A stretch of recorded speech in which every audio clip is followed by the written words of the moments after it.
3 సంవత్సరాల వయసులో అమ్మ ఈ చెయ్యి వదిలిపెట్టి వెళ్ళిపోయింది. నాన్న వదిలేశాడు, బంధువులు వదిలేశారు, రక్త సంబంధికులు వదిలేశారు, అందరు వదిలేశారు. యేసయ్యా,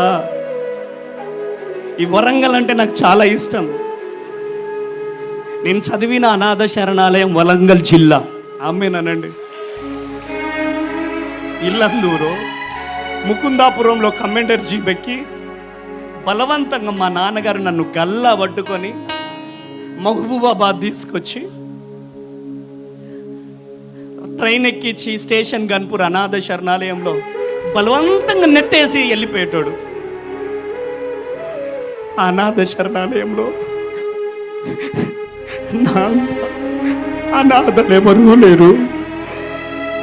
అందరి కోసం అందరు వచ్చేవాళ్ళు, కానీ నా కోసం ఎవ్వరూ వచ్చేవాళ్ళు కాదు.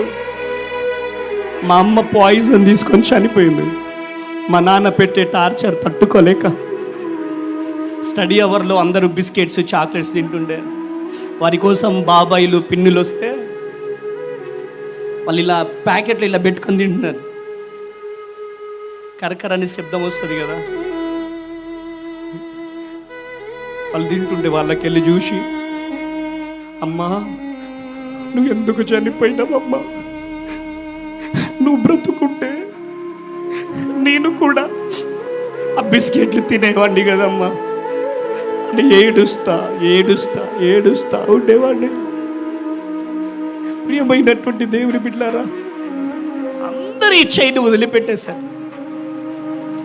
ఒకసారి ట్రైన్లో నుంచి కాజీపేట రైల్వే స్టేషన్లో దూకేసి, ఇట్లనైనా మా నాన్న మనసు మారుతుందేమోనని.